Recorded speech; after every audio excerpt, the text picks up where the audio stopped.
நீங்கள் பார்த்துக் கொண்டிருப்பது உங்கள் விஜய்.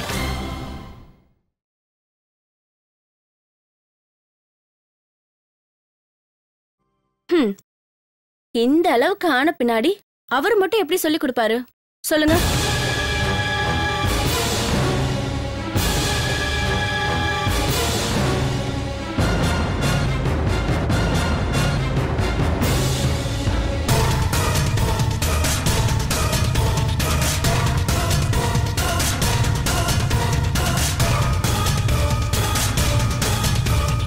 அம்மா, நான் அப்பவே சொன்னேன், நீங்க தான் கேட்கல. இப்ப புரிஞ்சுதா?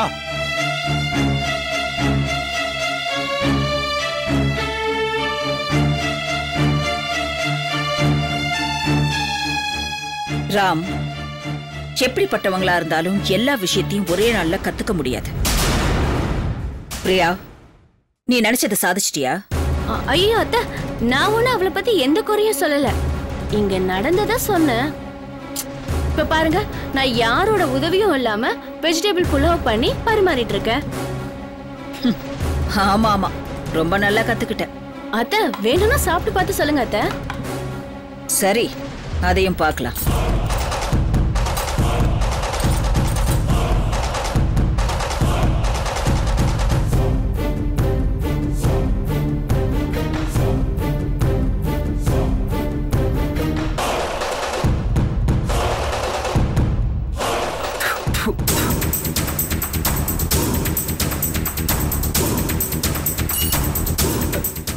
என்ன பிரியா அது?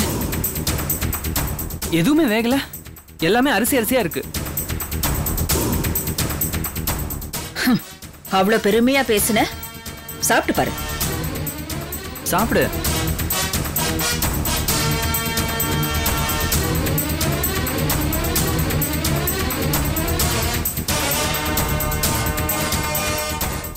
செய்யற வேலையெல்லாம் நிதானமா செஞ்சா இந்த மாதிரி எல்லாம் நடக்காது.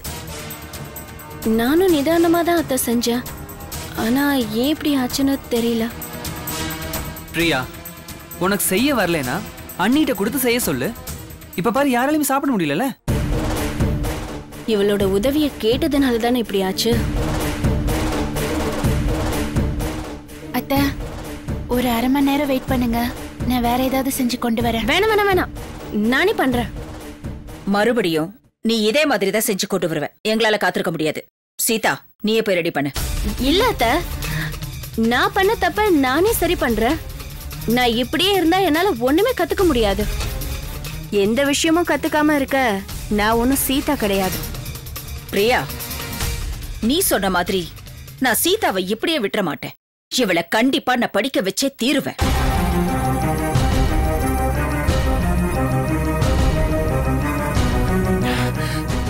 இன்னும் எதுக்குமா இந்த ஆசை?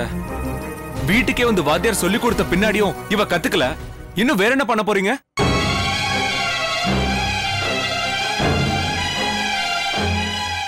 ராம், பிரியா இங்க இருக்கிற வரைக்கும் சீதாவால பாடம் கத்துக்கவே முடியாது.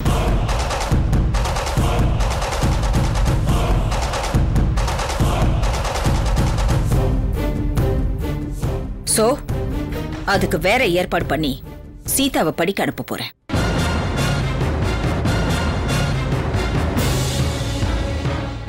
என்னத்த சொல்றீங்க? படிக்க வைக்க போறீங்களா? ஏன் முடியாதா?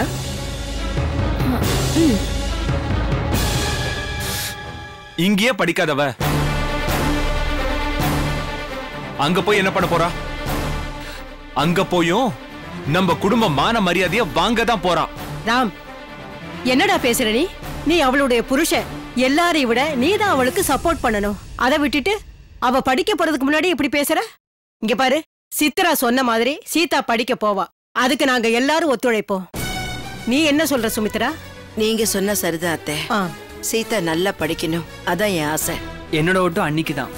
அண்ணி, நீங்க ரெடியா? இனிமே என் மேல தப்பு வராத மாதிரி நடந்துக்கிறேன். ஏய் ராம். அத்தை, விடுங்க, நான் பேசிக்கிறேன். சீதா, நாளைக்கு படிக்க விசாரிக்க போகணும். ரெடி ஆயிரு. அவ ரெடி ஆகுறது இருக்கட்டும். இப்ப ஏதாவது சாப்பிடறதுக்கு ரெடி பண்ணுங்க. ராத்திரி நேரத்துல வெறும் வயித்தோட படுக்க கூடாது. போமா சீதா. போய் சாப்பாடு ரெடி பண்ணு. சரிங்க அத்தை. ஏய், இதெல்லாம் நீ தானே செஞ்ச? யாராலையும் சாப்பிட முடியாது. எல்லாத்தையும் எடுத்து கிளீன் பண்ணு.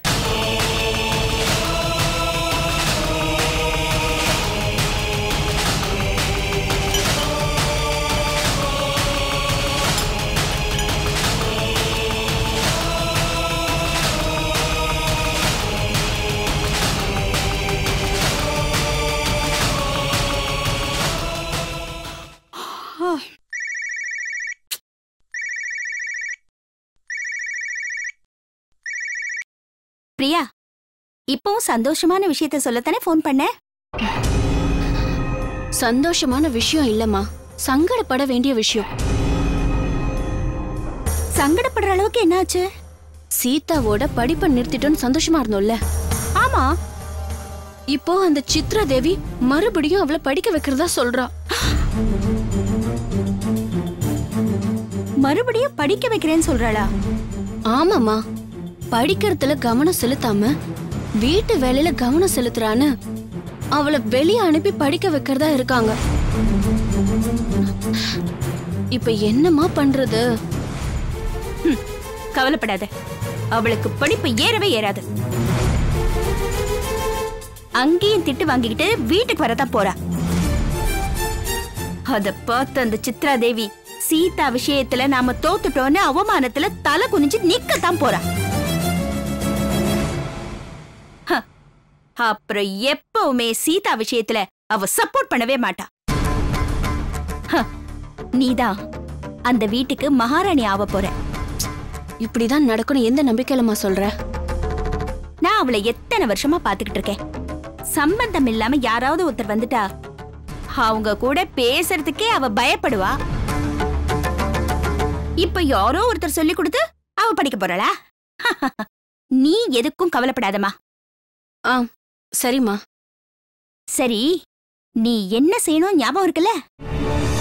வீட்டு வேலை தானே, எனக்கு ஹெல்ப் பண்றதுக்கு மங்கா இருக்காமா.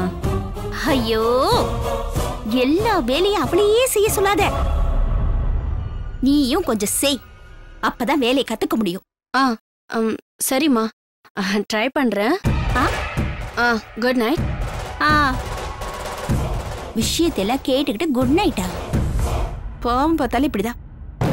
சீதாவை படிக்க வச்சே தீரணும்னு இந்த சித்ரா தேவி ஏன் இவ்ளோ பிடிவாதமா இருக்கா? அவ என்னதான் படிச்சாலும் எனக்கு அடிமைதான். ஏதாவது சொல்லி அவளை மாட்டி விட்டு கவுத்துற வேண்டியதுதான்.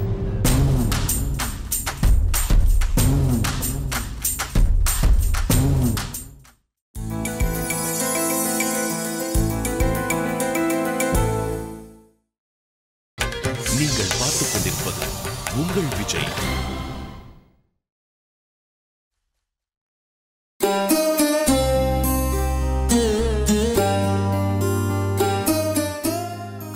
என்னம்மா வர சொன்னீங்களாமே? ஆமா, உட்காரு சொல்றேன். சொல்லுங்கம்மா. தேவராஜ், நீ இந்த வீட்ல தியாகராஜை விட வயசுல சின்னவனா இருக்கலாம். இருந்தாலும் உனக்குன்னு சில பொறுப்புகள் இருக்கு இல்லையா? என்னம்மா இப்படி சொல்றீங்க? இல்ல தேவராஜ், எனக்கு என்னமோ எல்லா பொறுப்புகளையும் சித்ரா கையில ஒப்படைச்சிட்டு நாம சும்மா உட்கார்ந்துட்டு இருக்கிற மாதிரி இருக்கு.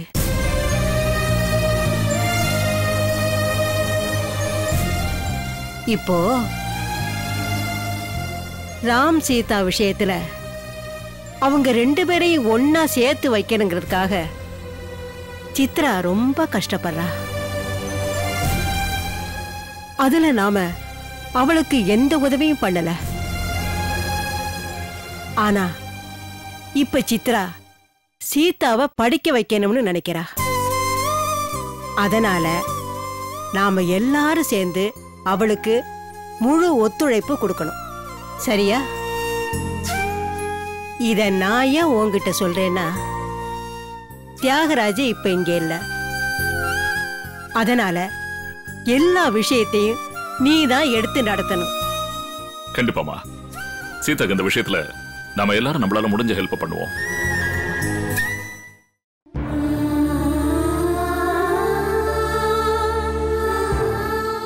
பாட்டி. மாமா உங்களுக்கு ஏதாவது? நான் சாப்பிட்டாச்சுமா.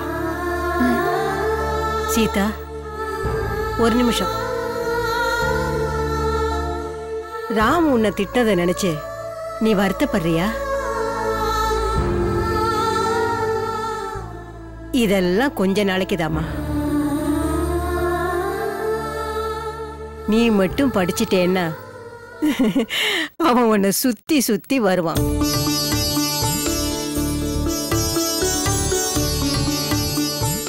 நீ ஒன்னும் கவலைப்படாத சீதா. உனக்கு என்ன உதவி வேணாலும் நாங்க எல்லாரும் பண்றோம்.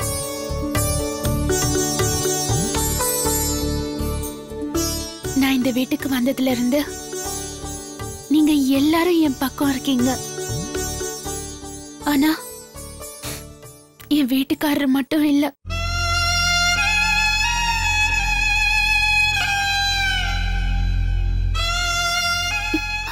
அவரை புரிஞ்சுக்கிற புத்தியும்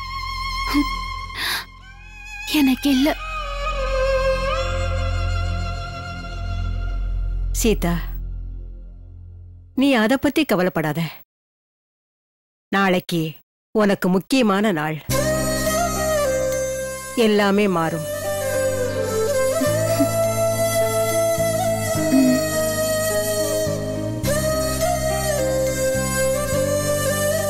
அம்மா, நான் தான் சொல்றேன்ல, சீதாவை நம்ம எல்லாரும் பார்த்துப்போம். அதனால அதே மனசுல போட்டு குழப்பிட்டு இருக்காம நல்லபடியா நிம்மதியா தூங்குங்க. சரிப்பா.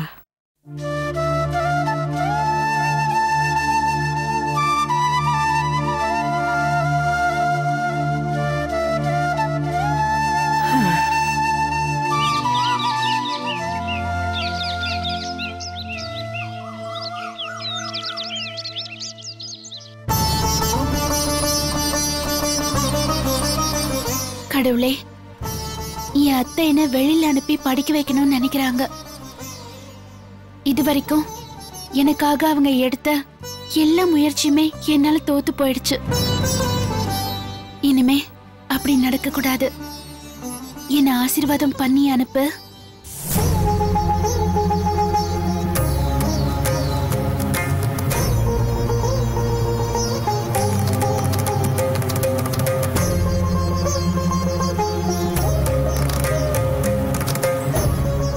சீதா, எங்கம்மா இருக்க?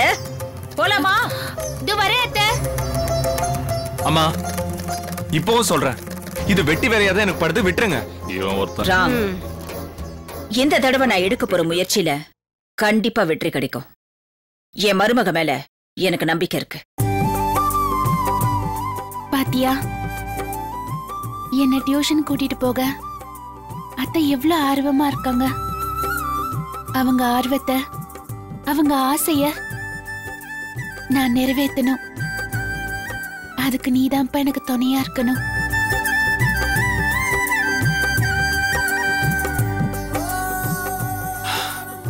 சரி, உங்க இஷ்டம். நான் வரேன். ரவி, வா போலாம். அண்ணா, நான் சித்தி கூட போயிட்டு வரேன். நீங்க போயிட்டு வாங்கண்ணா. உனக்கு இந்த வேலை முக்கியமா, ஆபீஸ் வேலை முக்கியமா? அண்ணியோட படிப்பும் முக்கியம் தானண்ணா. அதுவும் இல்லாம நாங்க அவங்களோட இருந்தா அவங்களுக்கு கொஞ்சம் தைரியமா இருக்கும்லண்ணா. அட்மிஷன் முடிஞ்ச உடனே நான் வந்துடுறேண்ணா. இந்த ஒரு தடவை மட்டும் பெர்மிஷன் கொடுங்கண்ணா.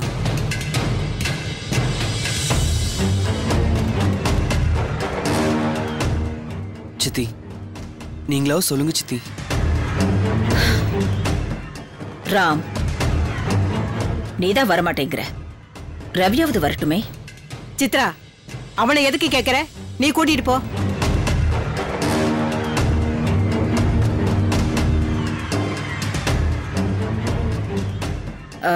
சீதா, எங்க இருந்த சீதா? அத்தை, டியூஷன் கிளம்புறோம்ல, அதான் சாமி கும்பிட்டுட்டு வந்தேன். பாட்டி, என்ன ஆசீர்வாதம் பண்ணுங்க. கடவுள் உன் பக்கம் கண்டிப்பா இருப்பாரு. போயிட்டு வாமா. மாமா, என்ன ஆசீர்வாதம் பண்ணுங்க. நல்லா படிக்கணும்மா. போலாமா? வா. சீதா, ஒரு நிமிஷம் நில்லு.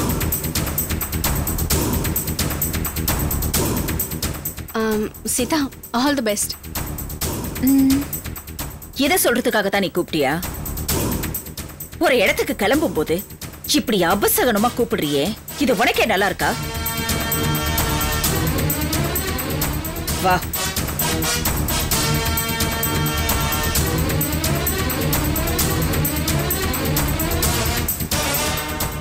படிக்க போறாளாம் படிக்க. இவ மூஞ்சுக்கு படிப்பு ஒரு கேடு.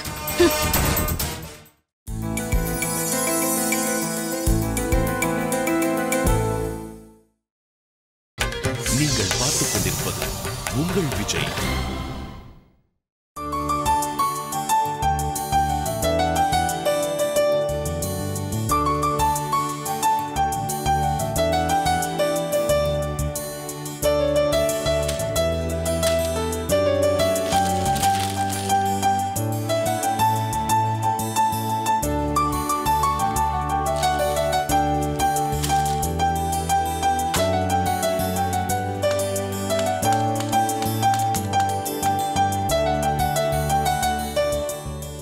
சார் வணக்கம். நான் கல்பனா கார்மெண்ட்ஸ் வந்து சரண் பேசுறேன். ஆமா சார், ஆமா சார். சார் அந்த லாஸ்ட் மந்த் கன்வென்ஷன் ஆர்டர் போட்டோம் இல்லைங்களா, அதை இன்னும் டெலிவரி பண்ணிட்டீங்களா? ஓ நெக்ஸ்ட் வீக்கா? Thank you so much sir. Thank you sir. புதுசா பிசினஸ் ஆரம்பிச்சிருக்கேன். உங்களோட தயவுல நல்லபடியா போகணும். ஸோ கண்டிப்பா உங்களோட சப்போர்ட்லாம் வேணும் sir. Thank you so much sir. Thanks a lot. வணக்கம் வணக்கம்.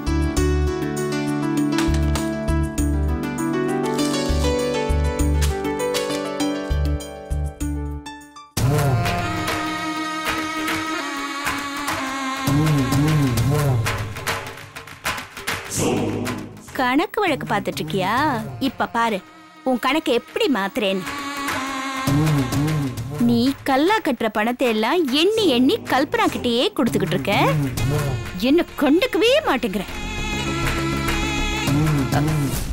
சரண் சித்தி. அச்சோ, இதையும் நீதான் பாத்துட்டு இருக்கியா? குடுப்பா, நான் உனக்கு ஹெல்ப் பண்றேன். சித்தி இதுல என்ன சித்தி இருக்கு? நம்ம கார்மெண்ட்ஸ் நான் பாத்துக்கலாம், வேற யார் பாத்துப்பா?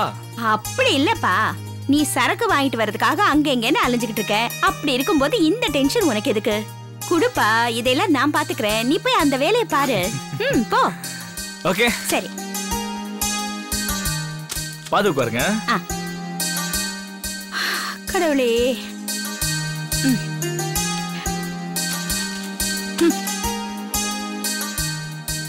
ஐயோ, இது வேணா நமக்கு.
பணத்தை எடுத்து ஒளிச்சு வைக்கிறியா மாவளே?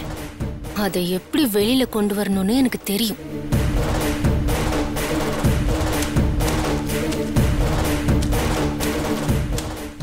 ஐயோ சித்தி, என்னாச்சு? அது அடுப்புல பருப்பு வேக வச்சுட்டு கல்பனா கிட்ட சொல்லாம கொள்ளாம வந்துட்டேன். நான் போய் பாத்துட்டு வந்துடுறேன்.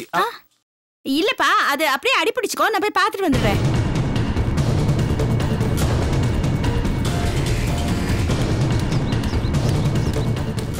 அத்தை. ஐயோ, என்ன கல்பனா? நீங்க போன வேலை முடிஞ்சதா? முடிஞ்சிடுச்சு. ஆமா, நீங்க என்ன பண்ணிட்டு இருக்க? இங்க நான் வாட்ச்மேன், இல்ல வாட்ச் உமன் வேலை பாக்குறேன். ஏன்னா கல்பனா கார்மெண்ட்ஸ் பணத்தை யாரும் திருடிட்டு போயிடக்கூடாதுல்ல.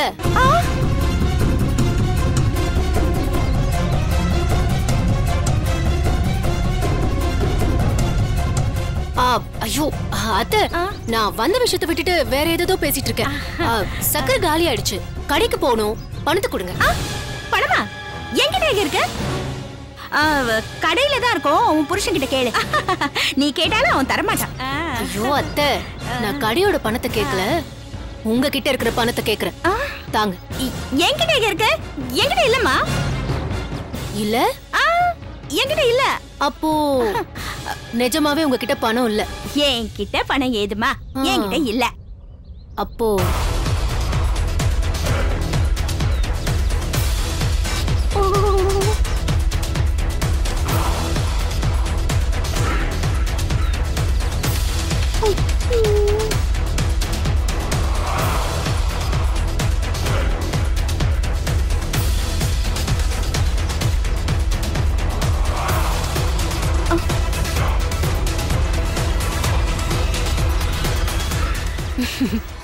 இது என்ன அத்தை? ஐயோ, இந்த பணம் என்கிட்ட இருக்கிறத நான் மறந்தே போயிட்டேன். ஓ, உலகத்திலேயே முதல் தடவை முடிக்குள்ள பணத்தை ஒளிச்சு வச்ச ஆளு நீங்க தான் அத்தை. அப்படியே உங்க அம்மா கிட்ட சொல்லி அவார்டுக்கு ஏற்பாடு பண்ணு. அவார்ட் நீங்க எப்ப வேணாலும் வாங்கிக்கோங்க, முதல்ல இந்த பணத்தை கொடுங்க. சக்கரை வாங்கணும். ஏய் கல்பனா, அந்த பணத்தை கொடுத்துட்டு போடி. இந்த பணம் உங்ககிட்ட எப்படி வந்ததுன்னு எனக்கு தெரியும். ஐயோ, சொண்டாளி, இப்படியே மூக்க வச்சுட்டு மோப்பம் பிடிச்சிட்டாளே. பணத்தை திருப்பி வாங்கிட்டாளே.